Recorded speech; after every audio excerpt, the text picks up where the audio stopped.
So ngayong araw na to ay magluluto tayo ng dinengdeng. Una ay i-prepare muna natin yung mga ingredients. So guys, unahin natin yung sitaw na gawin. Sunod natin ito guys, yung patola. Balatan lang natin ito at hati-hatiin sa 4.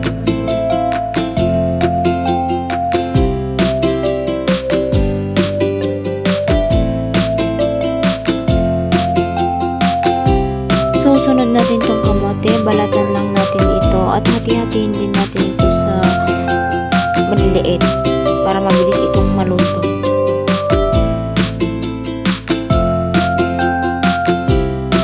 So, dito na tayo sa okra, tanggalin natin yung matigas niyang part at hatiin natin ito ng 2.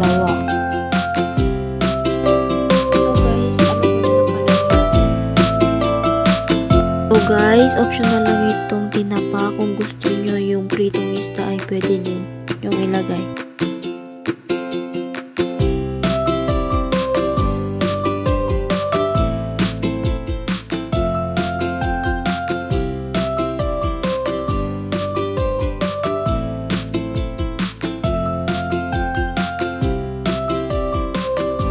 Hugasan natin itong kamatis at hiwa-hiwain natin ito.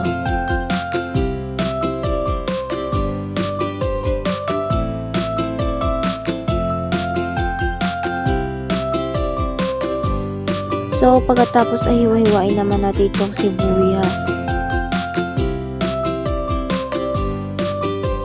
So, lahat ng mga gulay ay dapat hugasan ng maigi.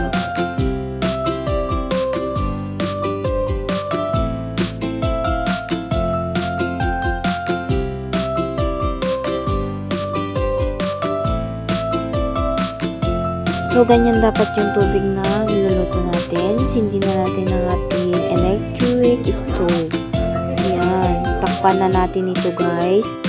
Kapag kumukulo ng ating niluluto ay lagyan natin ito ng JB bagoong at saka timplahin din natin ito. Ilagay natin yung sibuyas, kamatis,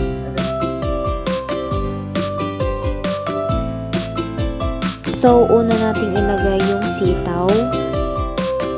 Ihalo-halo lang natin ito. So, isunod nating ilagay yung tinapa. Halo-haloin lang natin ito. Sunod na ilalagay yung kamote. Halo-haloin din natin ito. Tapos, ayan lang natin na lumambot. Kapag malambot na ang kamote, sunod natin yung okra. Halo-haloin lang natin ito. Sunod natin ilagay is yung patola at yung alukon.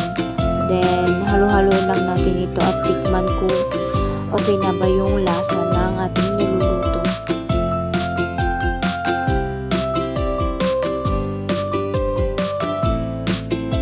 So, ayan guys, naluto ko na ang ating ulam na dinengdeng.